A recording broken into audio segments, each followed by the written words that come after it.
முன்னாள் ஐபிஎஸ் இப்போ பொலிட்டீஷியன் அண்ணாமலை. நம்மள ஏகப்பட்ட பேரு அவர் ஒரு ஃபார்மர் போலீஸ் ஆஃபீஸருங்கிறதே மறந்துடுறோம். அதுவும் ஐபிஎஸ் ஆஃபீஸர் ரேங்க் 2. அண்ணாமலையோட clarity of words and speech எப்பவுமே அவுட்ஸ்டாண்டிங்கா டு த பாயிண்ட் இருக்கும். என்ஃபோர்ஸ்மெண்ட் அண்ட் ப்ராஹிபிஷன் விங்னா என்ன, சட்டம் ஒழுங்குனா என்ன, இன்டெலிஜென்ஸ் ஐஎஸ்னா என்ன, எஸ்பிசிஐடினா என்ன, சிபிசிஐடினா என்ன, ஒரு ஹெட் ஆஃப் ஃபோர்ஸ் டிஜிபியோட ரோல் என்ன, ஒரு ஐஜி இன்டெலிஜென்ஸோட ரோல் என்ன, ஒரு ஏடிஜிபியோட ரோல் என்ன, இது எல்லாமே புட்டு வைப்பாரு அண்ணாமலை. இது எல்லாமே தெரிஞ்சுக்கிறது ரொம்ப இம்பார்ட்டன்ட் ஒரு ஸ்டேட்டோட வெல்ஃபேருக்கு. ஒரு ஐபிஎஸ் ஆஃபீஸர் ஆறுதே ஏகப்பட்ட பேரோட கனவு. அதுலயும் கோல்டு மெடலிஸ்ட் ரேங்க் 2ங்கிறப்போ யாருமே அந்த வேலையை விட்டுட்டு வர மாட்டாங்க. ஆனா ஸ்டேட்காக, நாட்டுக்காக, டெஃபினட்டா மக்களுக்காக ஒரு ஐபிஎஸ் டர்ன் பொலிட்டீஷியன் எவ்வளவு கட்ஸ் வேணும், எவ்வளவு பிரேவான டிசிஷன் தெரியுமா அது. அந்த பிரேவரி அண்ட் கட்ஸ்கே ஹேட்ஸ் ஆஃப் சொல்லி ஆகணும். அண்ணாமலை இந்த போலீஸ் ஆஃபீஸர் பத்தி கேட்டீங்கன்னா ஒரு என்டையர் போலீஸ் ஸ்டேஷனையே டிரான்ஸ்பர் பண்ணிருக்காரு.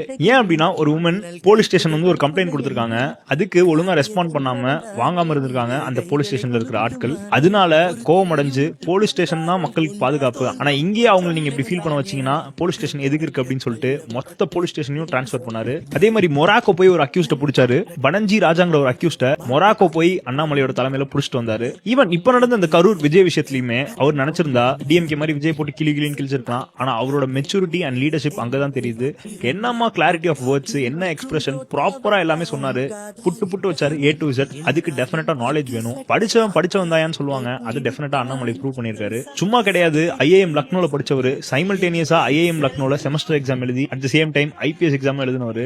நம்ம இன்னுமே அவரை ரெஸ்பெக்ட் பண்ணணும், இன்னுமே அவரை வேல்யூ பண்ணணும். ஏன்னா இந்த மாதிரி ஆட்கள் ரொம்ப கம்மி. நம்ம எப்பவுமே இருக்கிறப்போ அவங்க வேல்யூ பண்ணாம அவங்க போனதுக்கு அப்புறம் தானே வேல்யூ பண்ணும். அது நம்ம பழக்கமாச்சே. பிஜேபி ஒரு சைடு வச்சிருங்க, Annamalai the person stands out very tall.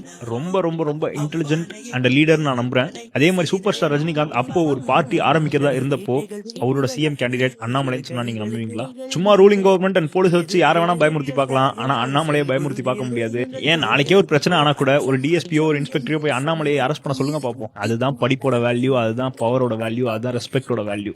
Annamalai ஐபிஎஸ்ங்கிறத யாரும் மறந்துடக்கூடாது. உங்களுக்கு அண்ணாமலை பிடிக்கணும், மறக்காம இந்த வீடியோ கமெண்ட் பண்ணுங்க. அப்படியே அண்ணாமலை பிடிச்ச உங்க ஃப்ரெண்டுக்கு மறக்காம இந்த வீடியோ ஷேர் பண்ணுங்க. தேங்க்யூ.